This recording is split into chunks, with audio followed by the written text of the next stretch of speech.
Have you ever been in a conversation and you heard something and you thought, okay. But then 3 days later, your brain's had time to process it and you're like, oh, oh, yeah, me too. I was standing in my living room. When I say standing, I should really say pacing. I was pacing around my living room like I do when my wife looked at me and she said to me, don't go back.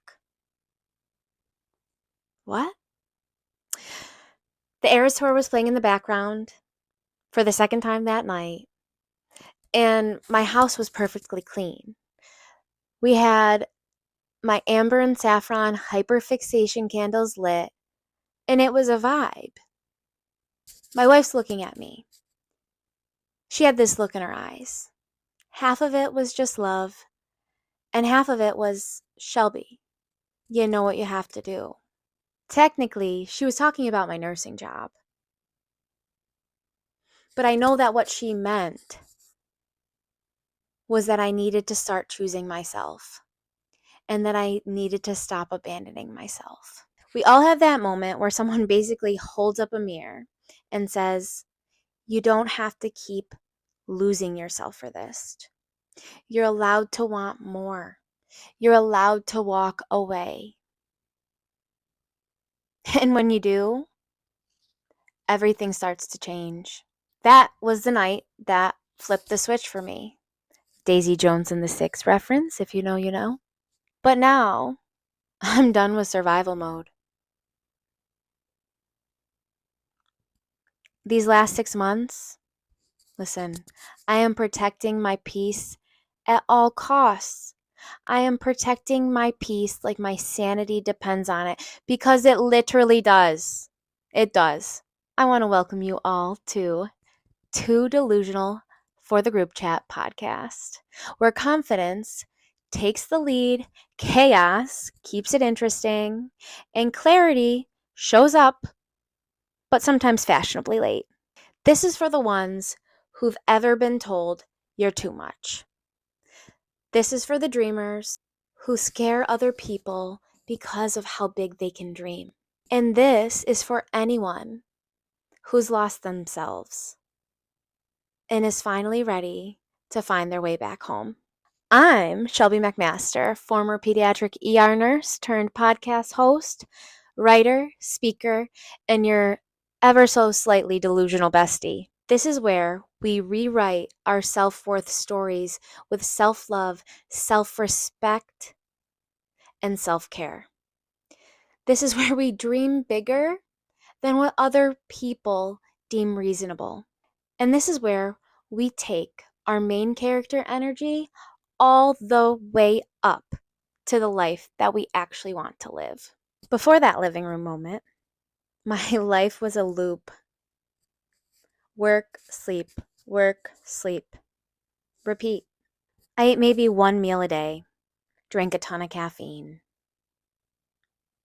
and that was the norm. I worked the night shift, and on my days off, as much as I didn't want to be at work, I dreaded the silence. The stillness was hard for me. I couldn't be present. Here's the thing. I knew I wasn't okay. I couldn't cry. I couldn't feel. I barely even spoke. I just wanted to sleep. Survival mode makes you good at pretending that you are okay. You're fine. It's just how life is now. I remember I would try to be consistent with posting my outfits and stuff on social media, and the consistency couldn't be there. I didn't know how to be consistent other than work, sleep, work, sleep. I wasn't creating anything. I was simply just existing. And for context, it wasn't the first time I'd been here. There were many other times in my life that I had been in survival mode. Times when I should have walked away and I didn't.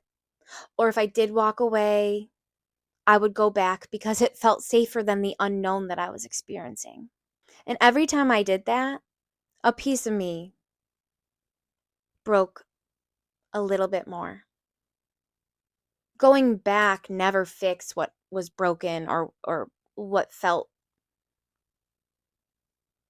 unacceptable. It just broke me a little deeper, made me a little smaller. So, when my wife told me not to go back, I knew I couldn't keep repeating this cycle. The majority of my life, I have had a problem letting go. I will white knuckle grip, hold on to people, places, situations, and habits. Anything that I had once decided that I loved or needed, I could not let go. In November of 2022, Taylor Swift released her Midnights album. And I will never forget listening to the song You're on Your Own, Kid for the very first time. There's this line that has been living rent free in my brain ever since, and I'm going to share that with you. The line is, everything you lose is a step you take. Everything you lose is a step you take. For the first time in my life, I realized that moving on wasn't just about loss. It was about redirection. Rejection is redirection. What you lose creates space for something new. At that point, I still believed that letting go would kill me. That stems from the deep love I have for people and the deep empathy that I experience on a daily basis. In my head, unconditional love meant keeping people around no matter what, even if they disrespected me, even if their energy was just slowly draining me. Here's the thing that I've learned. That's not love. That's self-abandonment dressed up as loyalty. When you stay in survival mode long enough, it wreaks havoc on everything. Your mental health, your relationships, and you start making decisions from a place of fear instead of expansion. You can't dream bigger because you're just trying to make it through the day. That's it.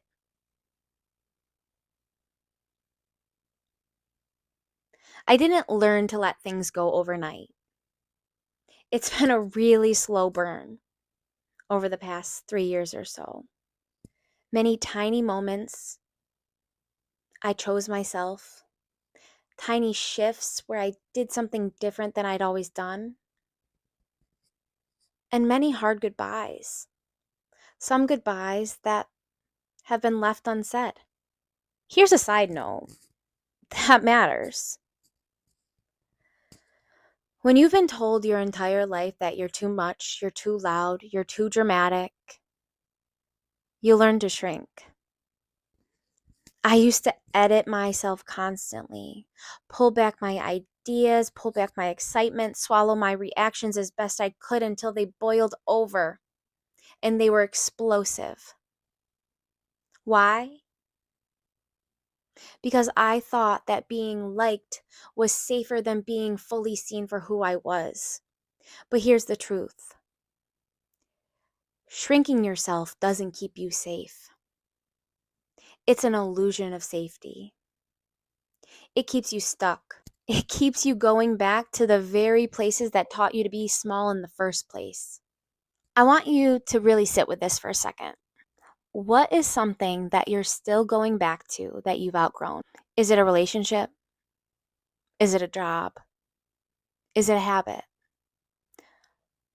What is something that you are still going back to that you've outgrown? What's your version of my living room story? My living room moment? That instant when someone, or maybe just your own intuition, told you that it was time to stop, to walk away, to not go back. Because if there's one place in your life that you keep returning to out of habit, fear, or loyalty to an old version of yourself, this could be your moment that you stop abandoning yourself to. It's time for a higher self hot take. Your higher self will never ask you to go back and prove that you can survive something that you've already walked away from. Sometimes nostalgia will lie to you. It will airbrush the pain out of the past and leave you with a highlight reel. And it will make you question if leaving was even the right call in the first place. But your higher self remembers everything. She remembers the knot that you had in your chest. She remembers the way you were drained every single day by every encounter you had. She remembers how you cried yourself to sleep at night but told everybody else that you were fine. Going back might feel temporarily safe, but it's like rereading an old chapter and expecting a different ending. We're not here to recycle lessons. We're here to graduate from them and to move on and do better and be better for us and nobody else. If you needed a sign to walk away and not turn around or go back to what's keeping you small, this is it. This is your sign. I'm not here just to hype you up. Here are 3 ways to actually release what you've outgrown. You're going to remove the triggers. You're going to delete the phone number. You're going to block them on social media. For me, removing triggers did look like removing some people from social media. Not to be mean or petty, but to free myself of it. For me, it looked like no longer drinking alcohol. Because nothing gets me feeling some type of way than throwing back a drink. For me, it looked like not doom scrolling when I first wake up. Another thing that we can do to work towards actually releasing what we've outgrown is replacing. Now, hear me out. Everything we lose is a step we take, and everything we release creates space for something new. So if we're getting rid of old habits and people and routines that no longer align with who we're becoming, we're going to fill that space with habits and people and places that do align to who we're becoming. I started singing Broadway again. I started doing my skincare in the morning and night. I started going to yoga. Going to yoga has been one of the best things. I started doing things for myself, and they pulled me back into my life. They pulled me out of survival mode and back into living my life. And another thing that we can do to help us actually release what we've outgrown, we are going to write down what our higher self requires, expects, and deserves in life, relationships, career, and overall health. It's not just a wish list, it ends up becoming a standard, and our thoughts create our reality. So on my list, I only work in environments that value my voice. And I choose relationships where love and respect are mutual. Keeping it easily accessible has stopped me from saying yes to things that would take me backwards. And here's the truth. Letting go isn't just a single decision. It's a choice you have to keep making. The good thing is it does eventually become second nature. As you head into the rest of your week, remember this. You are not here to keep yourself small for the comfort of other people. I am going to repeat that again. You are not here to keep yourself small for the comfort of other people. You are not here to relive chapters that you've already outgrown. You're here to expand, and you're here to evolve, to walk toward the version of yourself who's been waiting for you to show up.